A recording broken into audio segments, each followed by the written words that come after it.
Hello, lovely listener. It's Cundy here. Are you enjoying your weekly dollop of tangential gaming gas-bagging and mouthpiece merrymaking?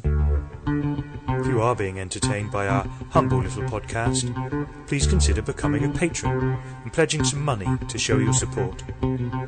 To make a pledge, simply go to cundyandnathan.podbean.com and hit the big green Become a Patron button. It's that simple. Thank you in advance for being so wonderful. Give us $1 or maybe 10, and in return we'll be your friend and maybe make the podcast better.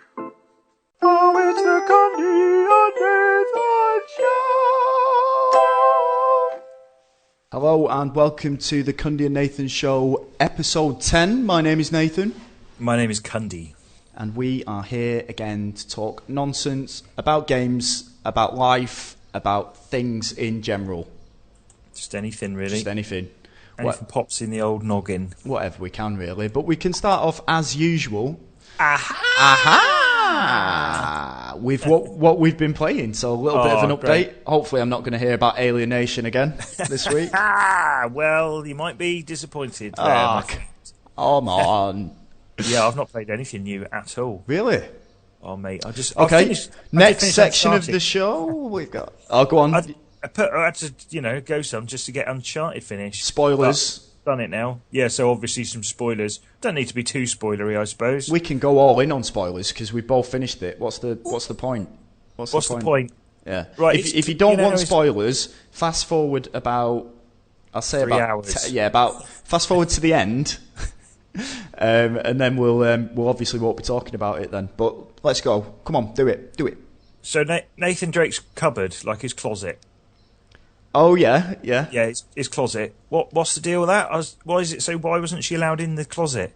Because they didn't want her to know about his past. But on the wall, like about 5 feet away, there's pictures of everything they've ever done on like a big memory wall, and surely all the information she would have needed would have been right there. I think if she'd have carried on looking in there, she'd have found the ball gag and dildos, though.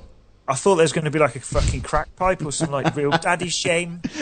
Daddy's shame, don't go in the closet. She's gone in the closet! But it was just like, oh, here's a bunch of treasure and stuff, and here's a picture of us with some treasure. But I didn't understand what the deal was with the closet. No. Did you like that last bit, the epilogue, where you play as, what's she called?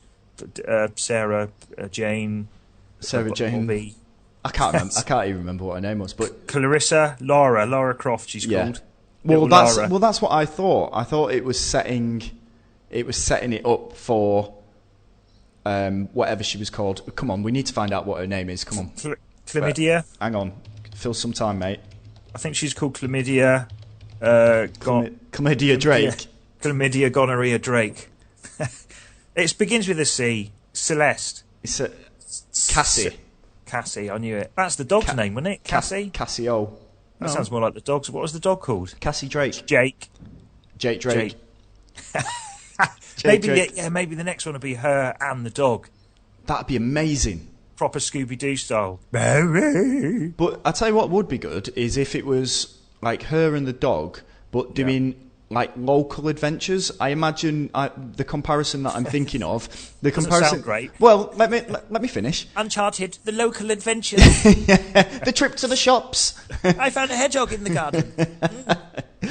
The comparison that I'm thinking of is like with Bully, to Grand Theft Auto. So like Bully was like all like go-karts and bikes rather than cars and motorbikes and everything. Yeah, sort of like fun and games. But I imagine like Cassie's adventures could be along the lines of the same sort of thing. Like, I don't know, what do teens do these days? Oh, they all vape and smoke spice and mamba and go on YouTubes. Is that it? I mean, there's a lot of smoking in their lives. If you go to any teen now, that's what they'll be doing. Well, that's the game then, isn't it? You just can't get them through a day smoking and looking at things on YouTube. I must admit, this is quite a spoiler now. Go on then. Was it break? Like, I was fully expecting someone to die. I was expecting there to be a death of the main character. That's what I said at the end of... Well, in the podcast last week, I alluded to it, and I think you probably knew. I think you spelled it out there. Yeah, I think you picked up on that. But yeah, that's what I mean. They bottled it. Because I had seen a screenshot of where what's his wife called? I never remember her bloody name. Mary. Yeah. Mary Drake. Candice. Yeah. Candice Drake. Candy Drake. Cassie. Yeah. There's a bit where she pretends that she's dead, and I saw a screenshot of that. Yeah. And I thought, she does die. Well, I mean, and I was prepared for that. So when she came, and I didn't really want that to happen because I like her. Well, how invincible is Sam Drake sitting under like what must be half a ton's worth of timber. It's burning, timber burning, and then they managed to get him out, and he's like, I'll just swim to shore. Because I'm absolutely fine. Don't worry about my smashed pelvis. I'll be right. Don't worry about that. Do you know what I noticed as well? One thing that I noticed throughout the game, in retrospect, was that there was no supernatural part to it. Because there usually is, isn't there? There's a supernatural element, and I kept thinking, like, when you're walking through New Devon. Is it New Devon? Yes. New Haven? New Devon? New Devon. I'm in Devon.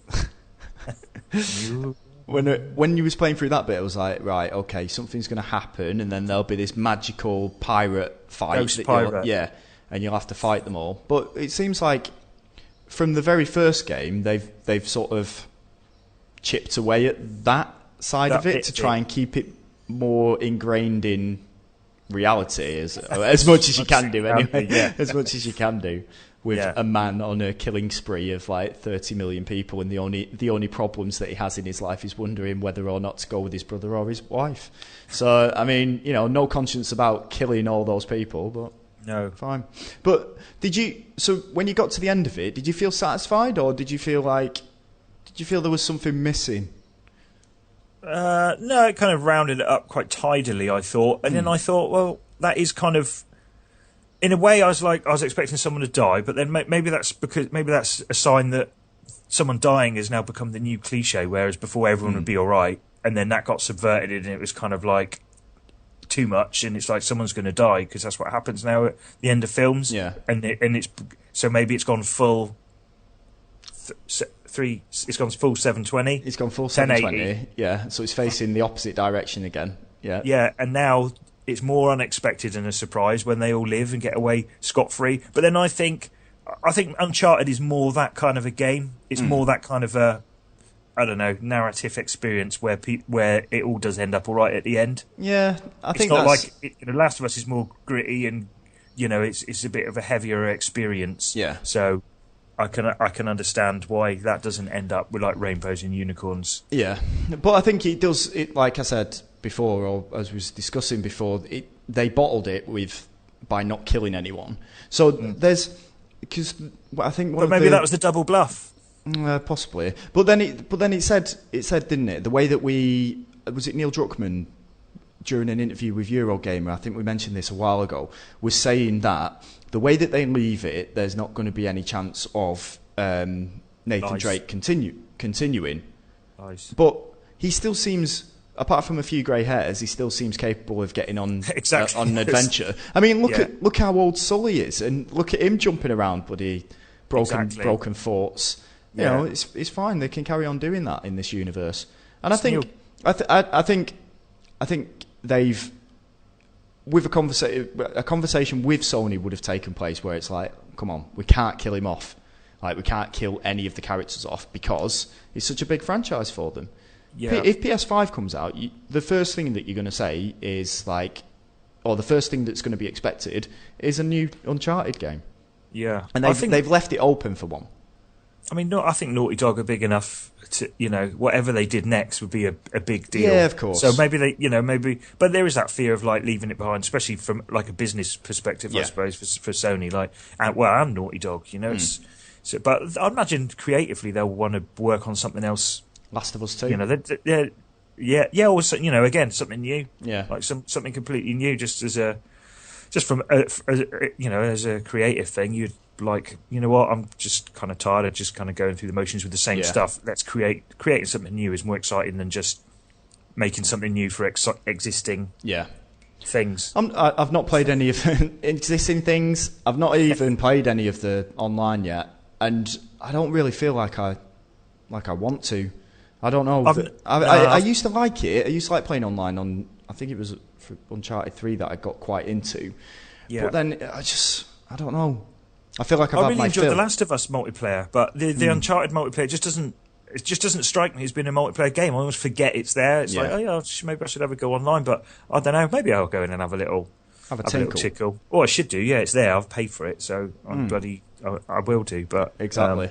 The ending. It would have been good if you fast forwarded years later, and rather than like the perfect idyllic life that they'd got for themselves, they were in some kind of like squalid bedsit. Yeah. Struggling to come to terms with the horrors that they'd been through and all the people they'd killed. And they'd gone full like Bobby Brown, Whitney Houston levels of down. It's a bit dark, that. I was about to laugh at it, but no, it's a bit dark, that. It's all gone too far. Yeah, I mean, it's every week you do this.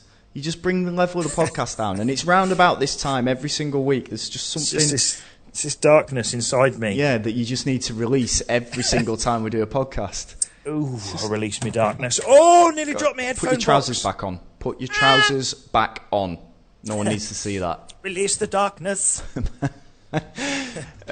Speaking of games that's been finished, I finished Metal Gear. Oh, geez, thank God for that. Yeah, exactly. All done. Stealth. Well, there's like, it doesn't feel like it's properly finished at the moment. You know, like when games never properly finish. That's a bloody job. Exactly, because it feels like we've done the end of the game. So am I spoiling things? People have bloody played this years ago. Yeah, it's years ago, mate. So PS1. So it all ends with you fighting the Metal Gear, obviously. Right. The Salanthropus is called, which is like a bipedal Metal Gear, which is, it just sort of ends after that. Like, I don't follow the story with Metal Gear anyway. It's just I find it quite tricky. But yeah, hang on. What's happened, mate? Just pause here 1 second. Oh, apologies for that interruption there, but I had to go and tell my wife to turn the bloody telly down. She had it on at like frigging orchestral, I don't know, warming up, or like that the Dolby advert when you're in the cinema and it's like it's like the sound of a massive erection, isn't it? Yeah. That's what happens in my pants when I get a massive erection. Think about that next time you're in the cinema and that happens. I'm just never going to the cinema ever again. Anyway, where were we? Metal Gear. What's she watching anyway? Jeremy Kyle? Yeah, I think so. On repeat. Yeah. She's got her favourite episodes. She was like writing an email at the same time. I think she was trying to enter us in there on Jeremy Kyle. I think he's talking about Metal Smear. Metal Smear. Oh God, again, bringing it down. Anyway, so you get to the end of it. I never follow the story anyway because it's just confusing as you like. You get to the end of it and it's like, what the hell is going on here? Like, seriously, I just let the video play, like the end credits and everything. Just let it go because I just lost all interest in the story. And the ending just felt like a cop out. The ending was just like, yep, that's done now. Cheers. I know there's epilogue stuff to do where there's like extra missions and things like that, but there's, I don't know. It just left me feeling a bit flat. Yeah. But then I saw people were tweeting about it. And there were some articles on websites as well that were complaining about the ending of it, saying that it was quite abrupt. So maybe I just need to read some of those and see what the... So you're not alone. Yeah. You're not alone in your... Yeah. Because as it stands, it was just like, yeah, there you go, finish that.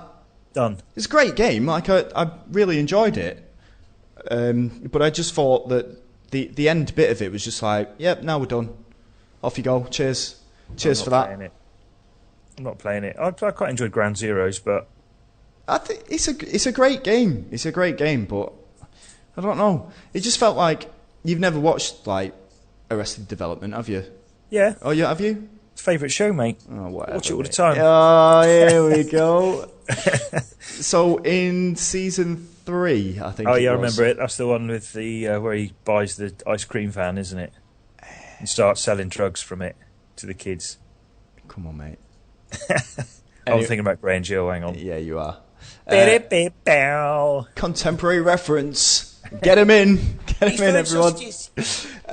No, there's like in season 3, they I think halfway through it they realise that they're cancelled, and they do this fourth wall breaking stuff of like, pretending like having to pull out all the stops, like because like jumping the sharks kind of scenarios. Yeah, little bits like that, but also like there's a bit where Job throws a tomato at the screen, and it says like, put your 3D goggles on now, like trying to come up with gimmicks, fourth wall gimmicks, like saying here you go. And you can tell like the story was rushed as well from like a certain point in it. Anyway, that's how Metal Gear felt. I know it got cancelled, sorry, not cancelled, I know his Kojima's studio got closed down and everything, but it all felt like a bit sort of like, oh yeah, I don't know, the whole game was like but like the whole game was sort of like a big, oh, it's all about us, we're, Kojima Productions are no more type of thing, rather than Fox Hound are no more. Does that make sense? Yeah, it sounds like it's affected you, mate. I think you might need to go have a bit of counselling and see a therapist about this. Oh, yeah. Just another thing to add to the list. Just stick it on the pile. Yeah. Add it to the pile. Brush it under the carpet. So are you going to go back to Metal Gear at all? Or is that it now? No, I'm gonna carry on because I really enjoy the world. I was really surprised that there was only. So you start off in the hospital, which is on life. Exactly. Which is like British territory. I can't remember exactly where it is. And then there's Afghanistan. Then there's Zaire. And then I was like, oh, it's gonna, it could go from country to country, like big old game. It still might do that, but when it ended, I was like, oh right, so there's just 2 countries, and these are integral. And there's some weird thing about like vocal cords. I'll tell you, here's an interesting thing. I was sat playing Metal Gear, and Ellie was watching as well. And it was a mission where it was like, oh, everyone's coming down with this sickness. We need to find out how it's being spread and all the rest of it. And there's like, it's like, oh, find a common theme between all of the soldiers that are on the base that you rescue or like kidnap. It's like find a common theme that's between them all. So some of the things are like, they are like tough guys, some of them are medics, some of them are this and that, and then their attributes are things like good at making guns, good at it's a good attribute. Security. There's things like that. And like Ellie was watching it, and we was talking about this common theme that between them, and I went, "Oh, it's probably to do with the languages that they speak." Right. So I'll put various people into isolation so that we can check which ones it is. And she was just like, "No, why would it ever be that? Like, why would it ever be nationalities? Because it doesn't mean that they've been to that place." And she was thinking completely logically about it. But what I realised is, when you play video games for as long as I have, you somehow tune your brain into what the game. You take for granted what you notice and what you take from games. Just by picking up the controller and playing them, you instantly know, like, oh, you can go in that door, or you instantly know that object is you can interact with it, or this puzzle requires this thing. Yeah. But when you're when you're detached from that, if you don't play games very often, a lot of it's like, what the hell's going on here? You don't spot all the visual clues and stuff, do you? Like, you get used to seeing like a platform that is cracked or is a bit crumbly looking, and you're like, that's going to fall apart, that's going to collapse when I jump on that. Exactly. Or, like you say, doors. This door's locked, but I know that door's not locked because it's slightly lighter in colour, or you can tell. It's weird. So was it the language? It was the language. Yeah. That So that was making them all ill. Yeah, and then there was talk about that made no logic to me, because when you said it, I was like, "What?" Exactly. But the gaming brain was like, "Oh, it must be something to do with the nationalities." Then, so you just work it out instantly. You just like, bam, that's what it must be. How was that making them ill? Because there was a parasite which had been created, which was to kill off all languages except English. So when it heard the language, it would kill Video those people. Games. And then the very final bit is like, oh, and now we're going to kill off the English language as well. Good. So they might as well have just made something that killed everyone, like a nuclear bomb or something. Yeah, I mean, if I'd have paid any sort of attention to the story, then I might have picked up what was going on with it. But I didn't, so I was left sort of going, hey, what do you want from me? Blah blah blah story, blah blah blah. Yeah. I'll tell you what. I'll bring this neatly round to Alienation, because I feel like we can't keep talking about Alienation unless it's something new. All right, well, the story. Have you got that gun? I got the gun. Right, good. Success. Right. Level 30 Xeno rifle. Yeah. Yeah, baby. So I got a full complement of legendary weapons for my primary, secondary, heavy, and equipment thing. Right. Yeah. So I'm fully legendaried up. But the story, I realised for the amount of time I've played it, it's all just blah blah blah blah at the start of the level. So I don't know, just go in here and kill a load of stuff. Yeah. That's it. Blah blah blah. But what I was going to say about it, and this might mean I'll end up playing it for a lot longer, is I'm seriously considering whether to go for the platinum on it. Right. Okay. That's what you do, always. What are you doing, mate? It's all right. I'm not leaving. It's all right. You carry on. He's doing some kind of like dance in his room. I like to do this every now and again. I just like to take my trousers off, put them around my head, and just have a little dance. So just carry on talking. There's too much movement here. It's making me nervous. So yeah, I'm seriously thinking of going for my first ever platinum. First? Oh yeah, I've got no platinums, mate. Really? So I don't have it. Well, I don't. It's not ever a thing I think about. It's not ever a thing I think, I want to get this trophy. If I get some along the way, brilliant, that's great. But I don't ever go out my way to get a trophy. To be fair, I think I've only got like 3 or 4, and catching you up. And 3 of those I think are from like Harry Potter games that I played with Ellie. Right. So yeah, it's a shameful list. And one of them was like Uncharted. Well, I've not got any. I've never played a game like that, but because I'm almost at 50% on the trophies anyway. Yeah. And getting the legendary, having all legendaries was probably one of the harder ones. I think that was like a gut, and I'm thinking, well, maybe I should go to try and pick up some of the easier ones now. It would have involved me playing through the game again, but it's so short. Yeah. At least a couple more times as the other characters. So I might do it, mate. It's got its hooks into you, mate. There you go. So I'll give you a little progress update every week now. You can look forward to that. Wow. Wow. I can talk about Alienation. But yeah, I will be playing new stuff soon, but I just I had to put time aside to play bloody Uncharted. Oh. So what's this all about? This is what life is, isn't it, when you hit It is, mate. 64 or whatever overall. 64. I've got 64 on the brain, mate. Oh God, hopefully not. It's got a good Commodore 64 section. No. It's a classic.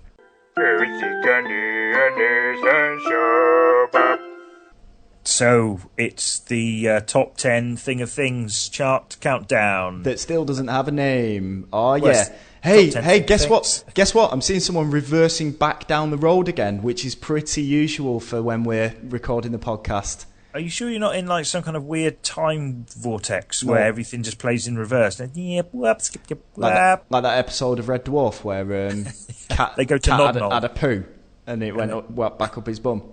That is sick, mate. It is you sick. Say I bring it down. Nothing is lower than a cat. Than a cat's ass. It's like inhaling its own poo. Exactly. Up its bum. And do you know what? Because I can't see where this car has gone to, it's not turned down the bit where I thought it had. It's reversed, I would say, because it missed the hotel turn-off, about 300 yards into oncoming traffic. Amazing. Anyway, chart rundown. They do like a police camera action style show over there where it's like, look at this idiot. Honestly, they'd have a lot of material. If they did, that would be insane. It'd just be on a 24-hour rolling channel. Get on it, mate. You could do that. You could go in and like pitch a few ideas, but you give it the old monkey tennis, mate. I think it might be illegal to do that. Really? Yeah, you got to be careful. Got to be careful out here, mate. But come on. Go. So and this one, not based on Uncharted this time because we've had 2 weeks. It's just the third running week of like a top 10 thing of things that's been inspired by Uncharted. I was going to do top 10, but it got really complicated. Because we're on episode 10 of the podcast. Yeah. I was going to do the top 10 games that were the 10th game to be released in their respective franchise, but it got really complicated because it sounds complicated. Do I include mobile games? Or just main series or spin-offs? And I got about two deep, and I was like, oh, this is too hard. I'll just do top 10 pirates. So this week it's top 10 pirates.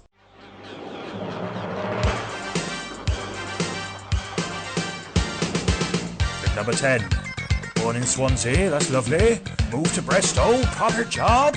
He's the hooded hornswaggler of the high seas. It's Edward Kenway from Assassin's Creed 4. Doctor, my flag is black.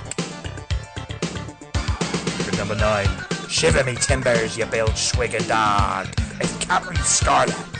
Not the dead-eyed puppet man defending Earth from the marauding Mistherons during the swinging 60s. No, it's the other Captain Scarlet, the booty-hunting lady pirate from Borderlands.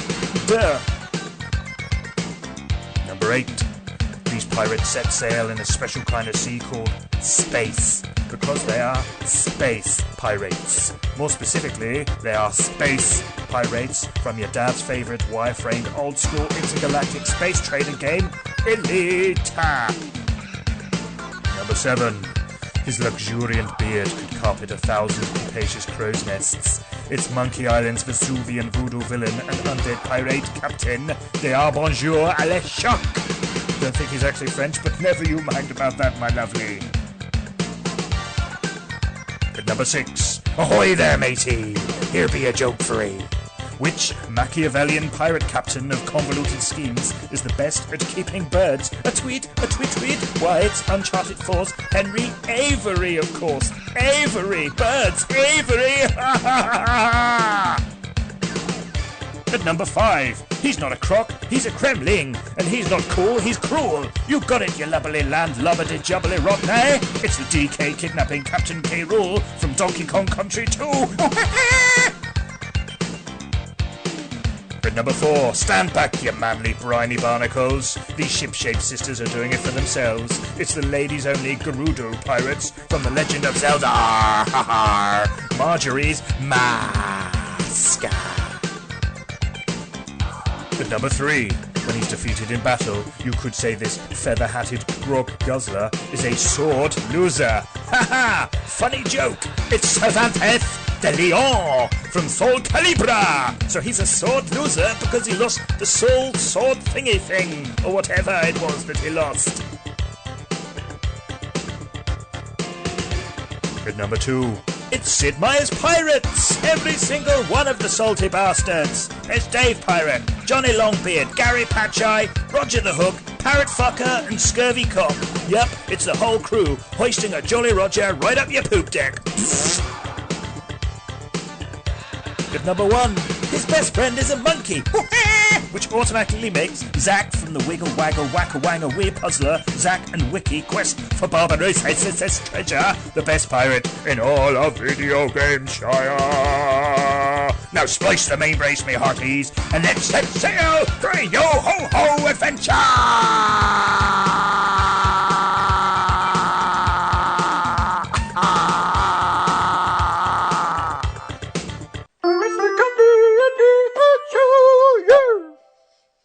There you go then, the chart rundown.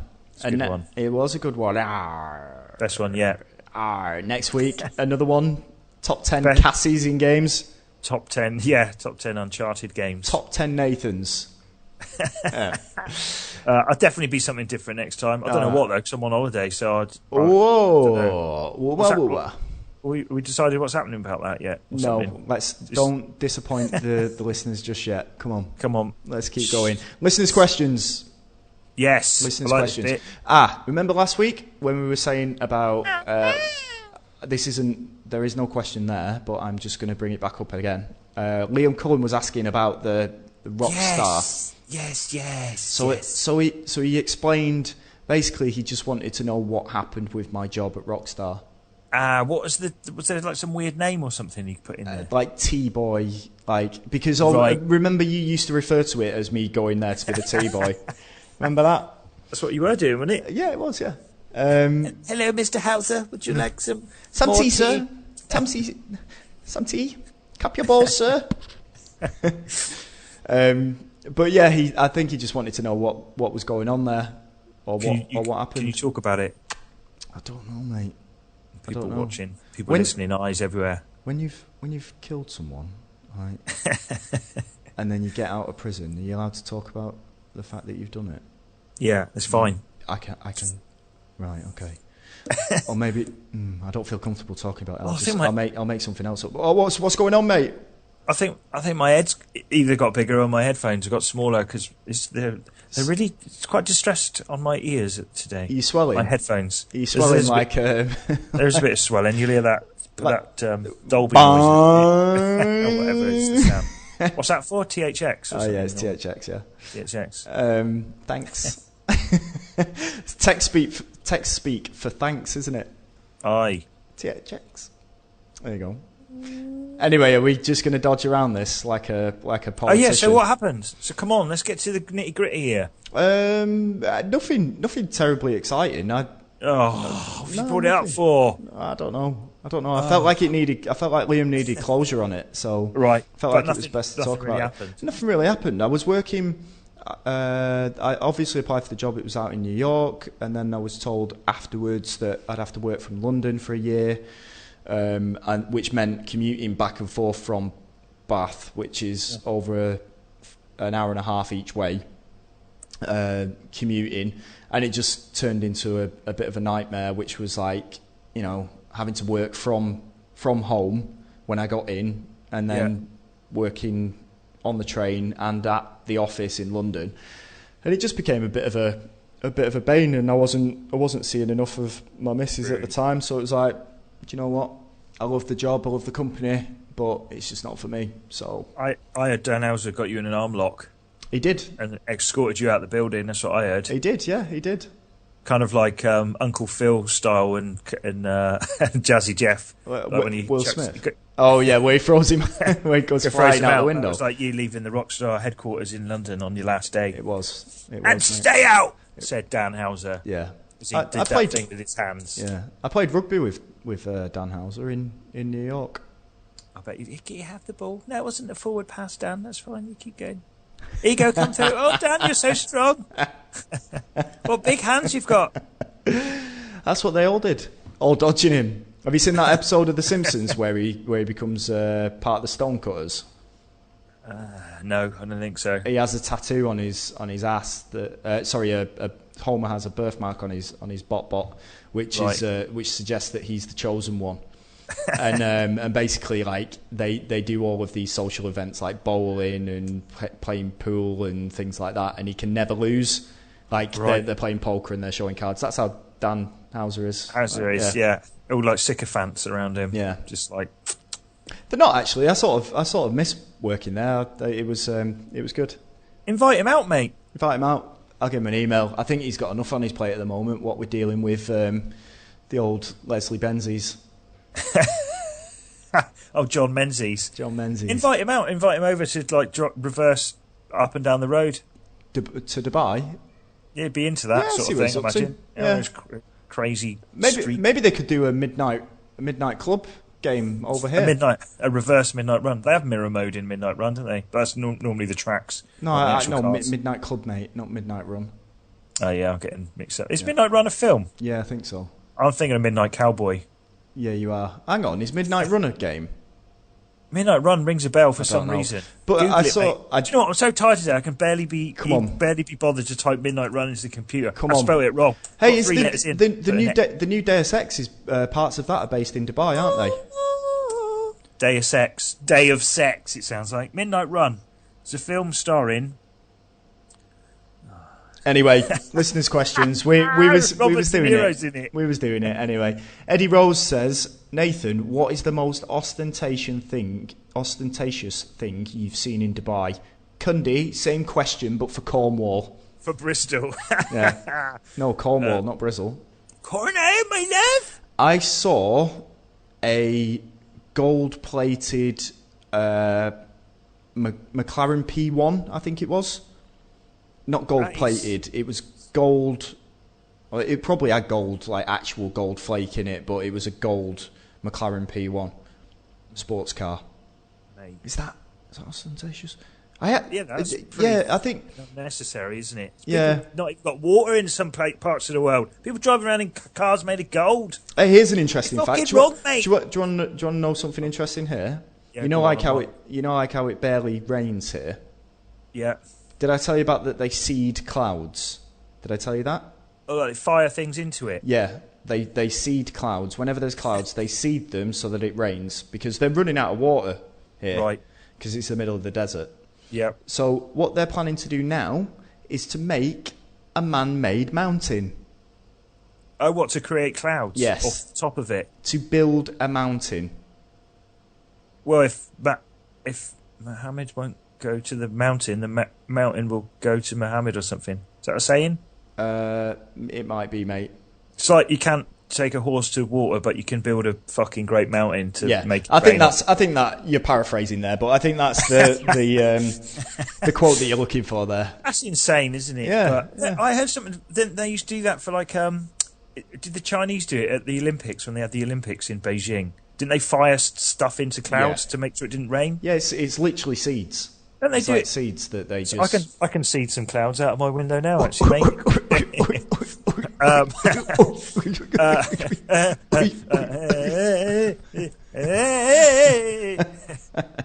on a minute. Didn't they do it at like a Dire Straits concert or Bruce Springsteen or something as well when he played somewhere? They're like, oh, we don't want this to rain. Or McCartney or Cliff Richard or one of the greats. Shakin' Stevens. Shaky. I think it's probably at Shaky. He's quite demanding, I imagine. He was on his rider. Make those clouds rain. No, don't want rain. Oh, he didn't want rain. Different things. Yeah, I think you can fire stuff into them to disperse them. Oh, right, like lasers. Like laser guns, like full of nuclear discharge. That's fair enough. Yeah, as long as it's not raining. So what's the most ostentatious thing you've seen?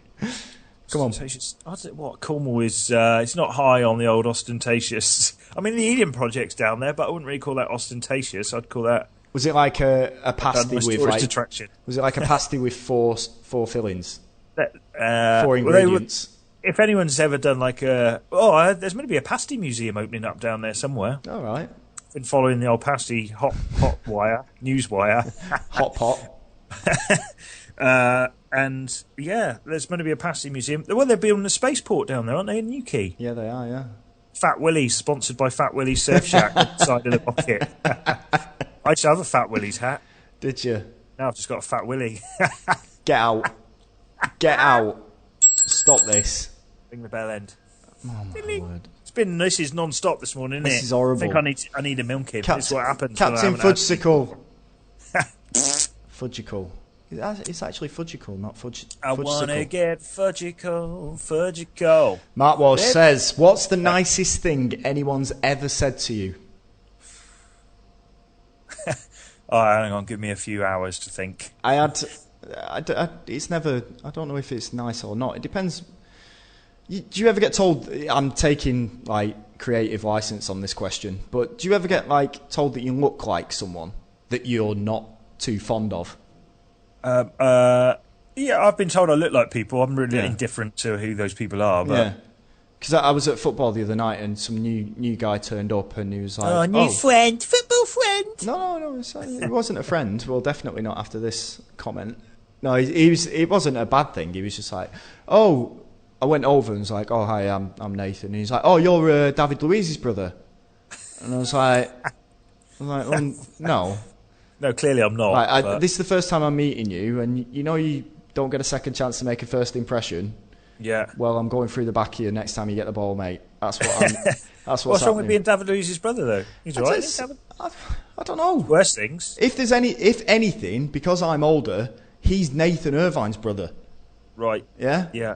Do you see what I'm saying? You'd be David Luiz's... He didn't specify, though. He said you're just... No, he didn't say you're David Luiz's younger brother. He just said you're David Luiz's brother.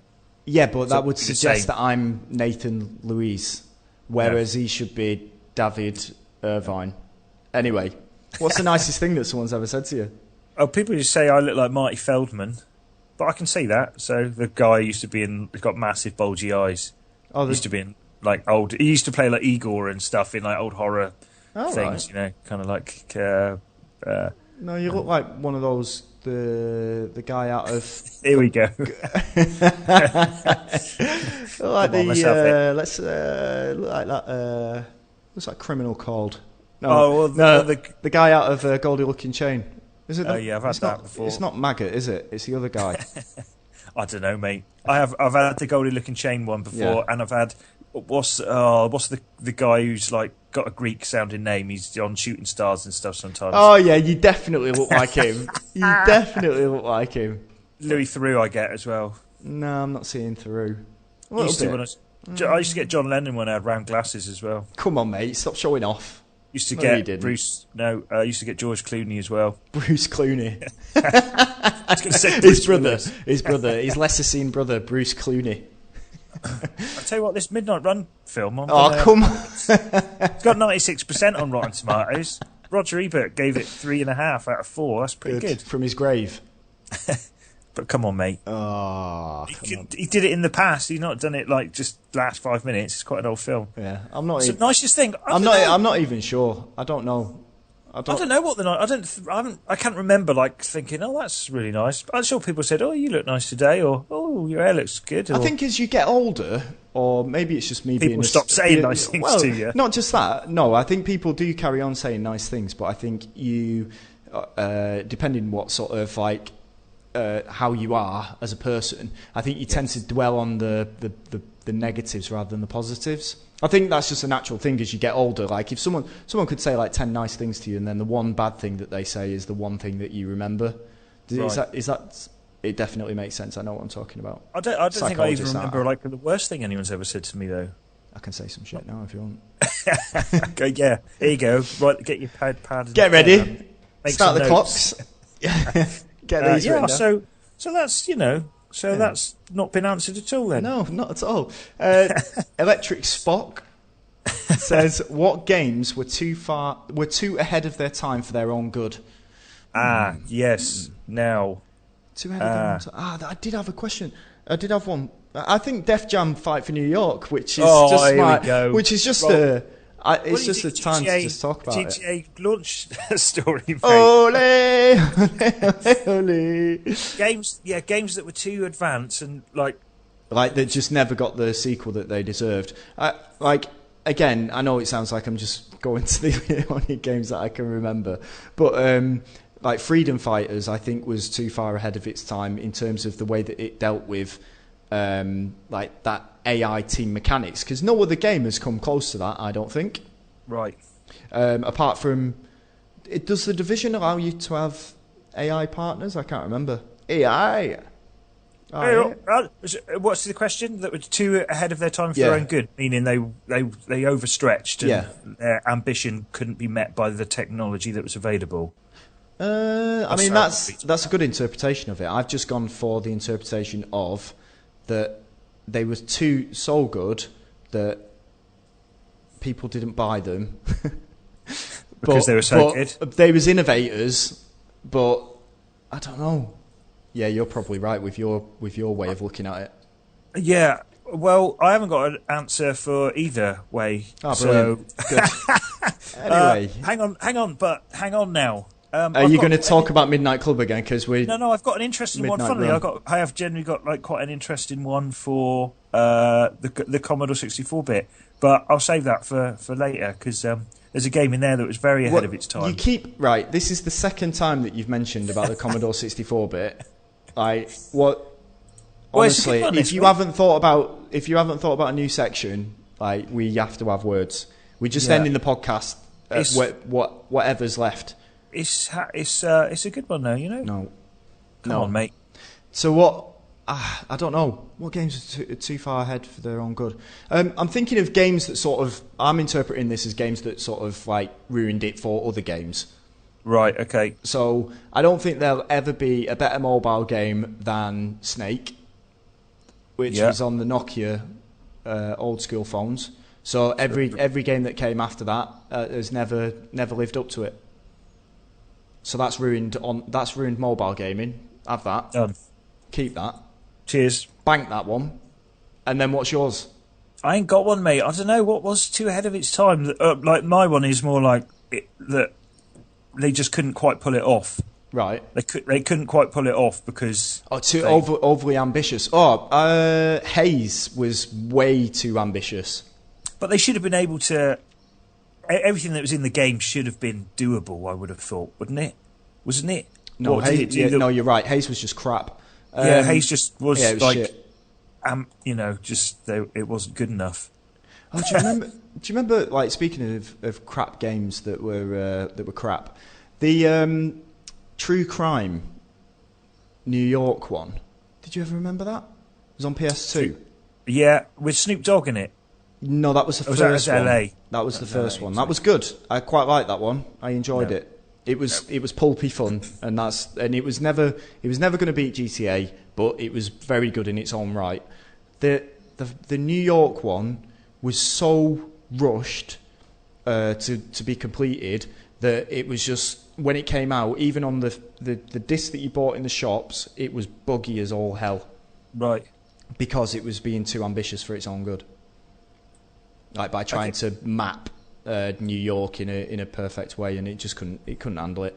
Couldn't do it. I guess Driver 3 as well is something a bit similar to that. But again, it was achievable because Rockstar were doing it. Yeah. So it wasn't that the technology that couldn't be done if they had given the right team. They just couldn't do it. Something like the Dreamcast was quite ahead of its time because they went for full online. They were ahead of the curve in terms of delivering online gaming. Yeah. But they were just a bit too ahead of the curve. People just weren't ready for it. There wasn't the bandwidth that there is now for it to work or to be a really viable gaming option. So something like that. I mean, even something like, remember what's that? Like the original PlayStation brought the camera thing, iToy. iToy. That sort of stuff as well. I mean, that kind of that predated a lot of your kind of dicking about. It also worked as a webcam.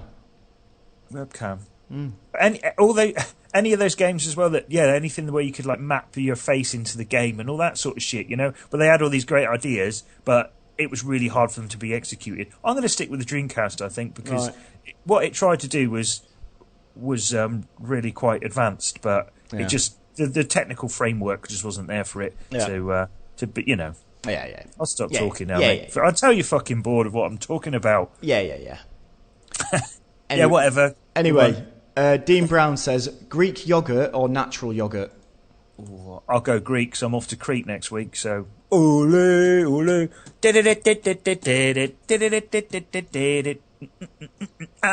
You're off to Crete? Yeah. Are you? Next week, We're going to do the podcast, mate. I'll do it from over there. Ah, right, that's fine. Live satellite link up. That's fine. I'm going, not coming back. Don't say that, because if something happens, it'll be that weird. Did this last time as well. Shit. So yeah, I'll go Greek. I think isn't that like another term for bum sex though? You what, mate? Going Greek. I don't know. Is it? I'm going natural. Going au natural. I'm going Greek, mate. Alistair Miller says, pull it in. Oh! He says it's not so much a question. He says, finish Sirens of Titan. Yeah, come on, here we go. Hit me with it. 7 Chronosynclastic infundibly out of 4. Chronosynclastic infundibulum. Out of 4 mercury crystals. That's good. Excellent stuff, he says. Oh, that's good. I'm glad you enjoyed it. Does that mean something to you guys? Because it means naff all to me. Well, chronosynclastic infundibulum is like... it's part of the... Oh! It's a big part of the thing. The big part of the thing. Thank you for informing us and keeping us abreast of whatever you're talking about. Well, it's like a little conversation between the two of you. Chrono is over time. A week. And then I think infundibulum is like a shape. It's like a funnel shape or something. So because there's a guy in it and he shifts through time. Yeah. At specific times. So he doesn't know when he's going or when he's going to go to. So, this is the book based on Quantum Leap, the TV series, mate. Yeah? Based on Quantum Leap. Science Titans. They stole that idea from Quantum Leap. I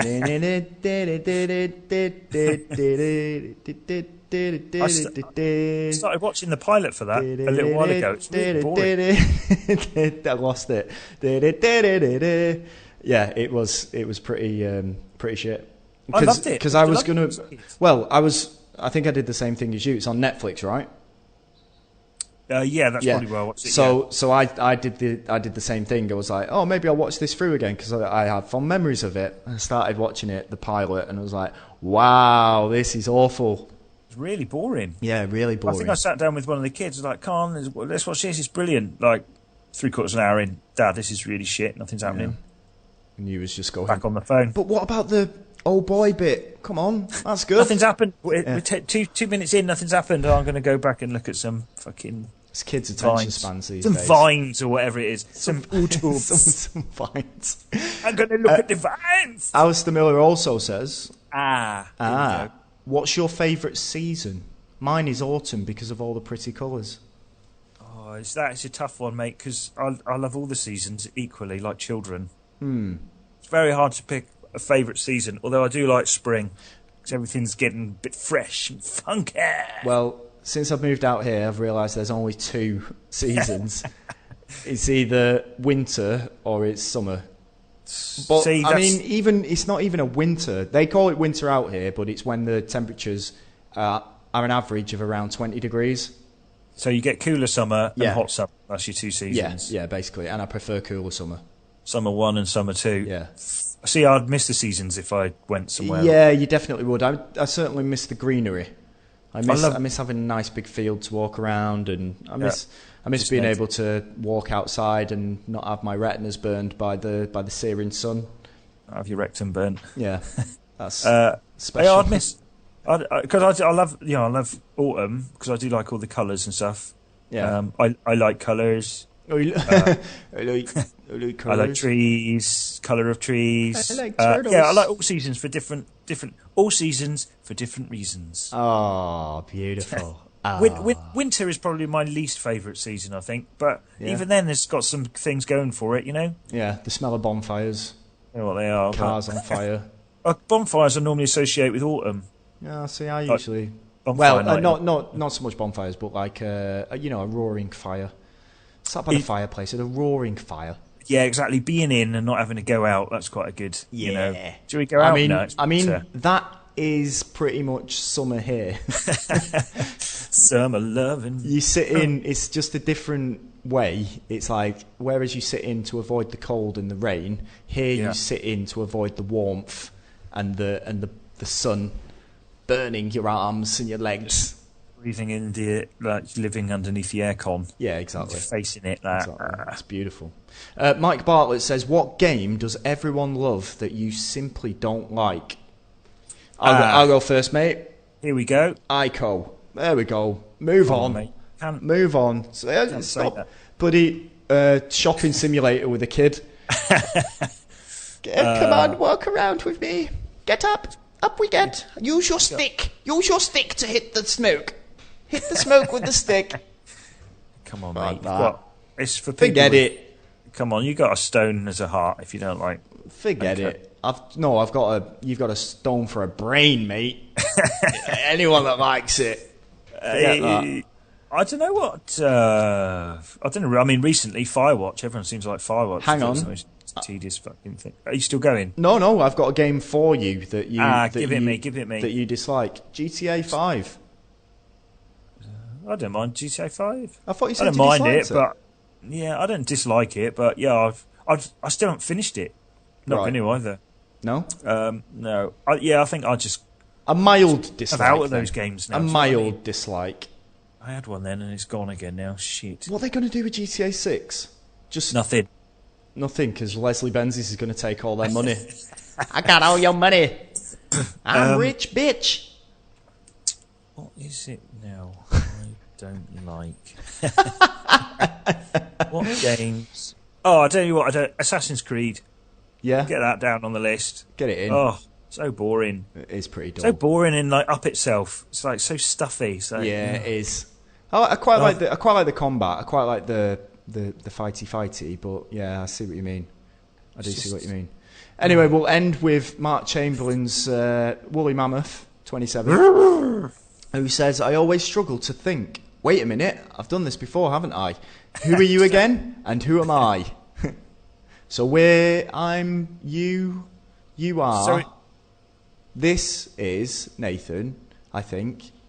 So has he got a question, or is he just No. because he ran out? Because last time he asked you to ask the question. Yeah. And the time before that, maybe you should ask Eric. He's just used 140 characters of his inner monologue. Eric. Review. Is he in there? Is he? What's he doing? No, he's gone. He's gone. Oh. Not forever. He's just gone out of the room.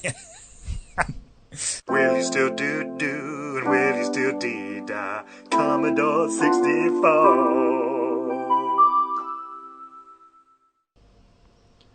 Cundy has spent seven whole days thinking of a new section. 64 Zoo Lane. Why are you singing? What's 64 got to do with it? 64. What's Commodore 64 Zoo Lane? Is it called 64 Zoo Lane? I don't know what you're talking about. I have no idea. Everything related to 64 I've eliminated from my brain. Do you not know 64 Zoo Lane? No. Oh, maybe, I suppose, how old? It's probably a bit before Blake's time. Oh, no, 2013 was final episode. Yeah, fucked it, mate. Yeah, you have. Missed out on that one. I'm sure you'll catch the reruns or something. Anyway, what's on I'm the gonna try. I've been down on it the last few weeks. Ooh. I'm gonna try and get into it this week. Come on, wow me. Well, right, okay, wow so me. I'm talking about how when the C64 attempted to pull off like first person stuff, because all these things in games now you kind of take for granted, and it's like, oh yeah, and you just think first person. Yeah, that's it. That's there. It's accepted. Yeah. It's done. It's a standard, an industry standard. Easy. Hey,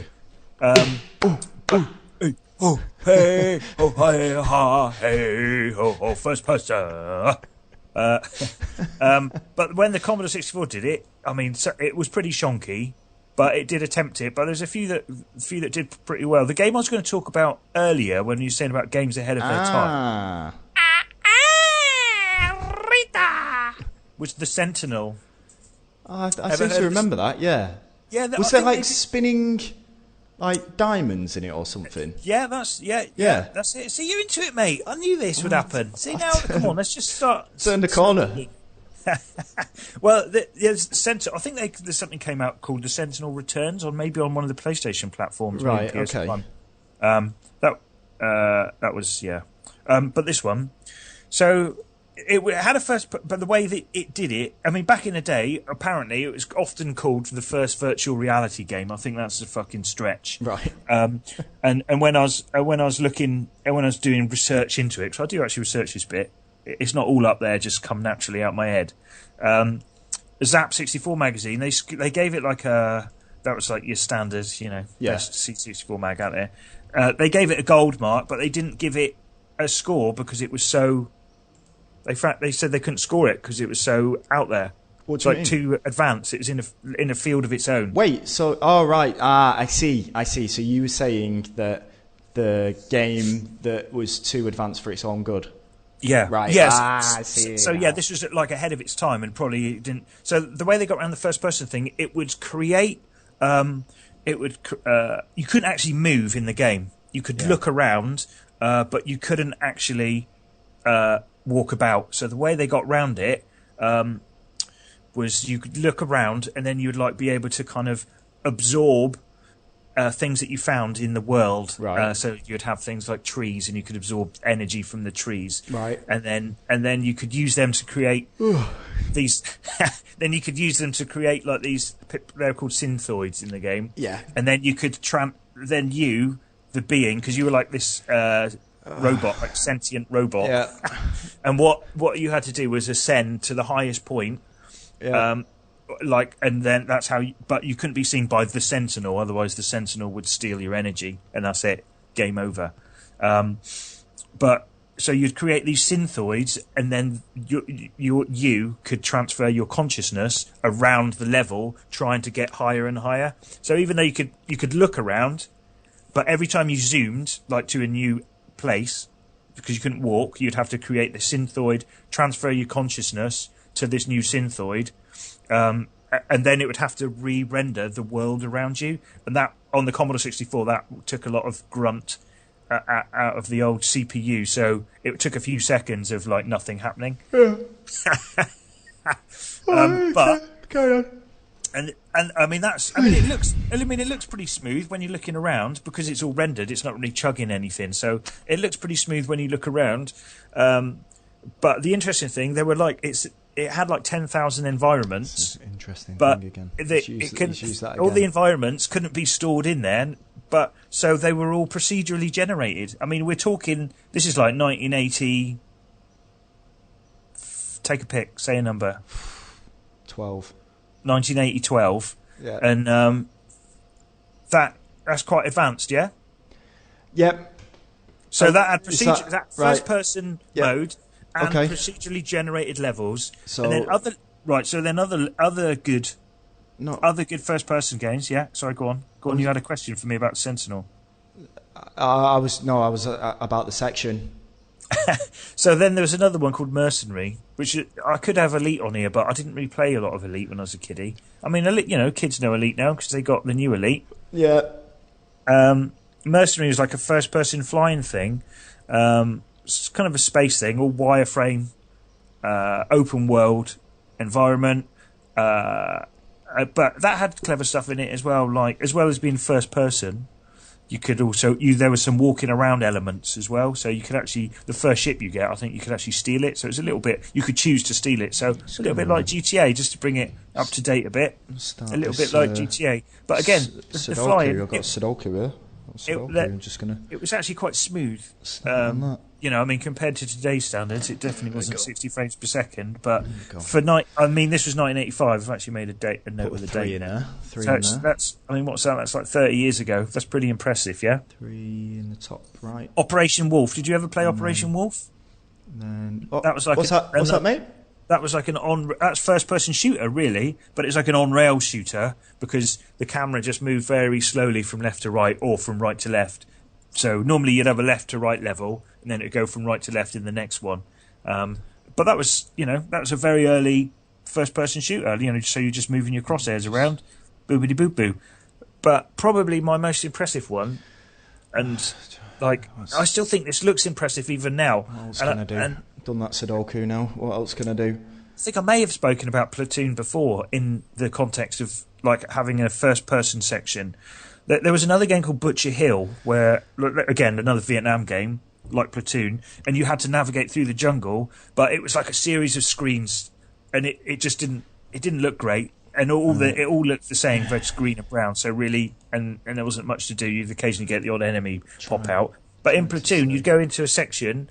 You'd have a third-person section where you go through the jungle, and then you'd find like a entrance into the tunnels. It goes on too long, doesn't it? It just keeps talking. And you go into the tunnels, and then it had a first-person tunnel section where you like wading through the water, and then you'd get like some enemy would pop out from around a corner. And this was the bit that the music was great in it as well. I don't know who did the music in it, not sure, but you'd have an enemy would pop out of the water in front of you with a knife, and the art on that enemy in particular was pretty good, and it was a genuinely really really very tense atmospheric section. So if there's any more cars reversing up. And I think it still stands up today, and you could explore the tunnels, and in some of the areas you'd find supplies and things like that. And you needed to find like flares, because the next section was like a first-person nighttime jungle level, and you could see the outline shapes moving and stuff in the jungle. But if you wanted to see them properly, you'd send a flare up. Really advanced stuff. Really advanced stuff. I mean, I think we're talking like 1980, say a number. 1980, and it was genuinely impressive. I'll dig out a video for it on YouTube, mate, because it is, even by today's standards. You'd look back. Of course, you can't compare it to, it's apples and pears, isn't it? But I think apples and pears would be more interesting. Comparable. Like just anything. Just talking about apples and pears. Well, I'll dig out the video and I'll let people make up their own mind if they think. I tried to be on board. It's just it goes on too long. You'll have to fast forward it to the tunnel section to see the really good bit. I think I can work out how to make the video start at that time. What would you call it? Code or whatever. But yeah, I'll do that. So first person. Take it for granted today. The C64 was doing it back then, and it did it pretty well, and it also did it pretty bad. So there's a bit of both there. So that's the balance. And that's kind of all I've got to say on the first person kind of perspective in Commodore 64 games. So I'll ring the bell and I shall exit this section. New section next week. Oh, it's the Cundy Nathan Show, yeah. There we have it. The end of another podcast. Episode 10 is done. Well, we'll be done in about 35 seconds or so. Like a kipper. Oh, yeah. Good Commodore 64 section now, yeah? 64 Zoo Lane. And anyway, thanks for listening. We've got a bit of a different podcast coming for you next week. Bit of a podcast special as Mr. Matthew is going on holiday. So he's going to go and smashing up bars in Crete, throwing plastic furniture through the windows. Brits on the piss, mate. Yeah. Got the kids' t-shirts. Oh, God. Brits on the piss, just get it on, love. Well, we look forward to seeing photos of that. That'll be pissed at 8:30 in the morning. That'll be exciting. You got to get your morning pint at the airport. Why Daddy's sleeping, Mummy? Don't wake him. Why have they restrained him in his chair, Mummy? So hopefully we pay for this. We will have a podcast for you next week. Don't forget to contribute if you haven't yet, and if you're still thinking about it, via the Podbean crowdfunding section. I think we're up to 15 patrons now. Yes, 15 million pounds. They put in £1 million each, and it's been brilliant. We've been living like kings. My favourite listeners. Those 15 exactly, and we know that there's at least 300 more of you listening to this podcast. So you do the math. I don't know what that is. Anyway, that's the end of the podcast. Thank you very much for listening, and we will speak to you again next week in a little bit of different format. And for Nathan, not just format, for Nathan as well. Bye-bye. Bye.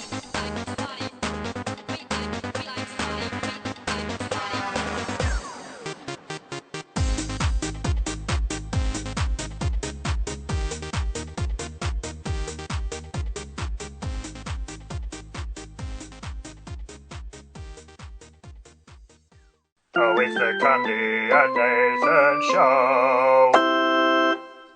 Hello, lovely listener. It's Cundy here. Are you enjoying your weekly dollop of tangential gaming gas bagging and mouthpiece merrymaking? If you are being entertained by our humble little podcast, please consider becoming a patron and pledging some money to show your support. To make a pledge, simply go to cundyandnathan.podbean.com and hit the big green Become a Patron button. It's that simple. Thank you in advance for being so wonderful. Give us $1 $1 or maybe 10, and in return we'll be your friend and maybe make the podcast better.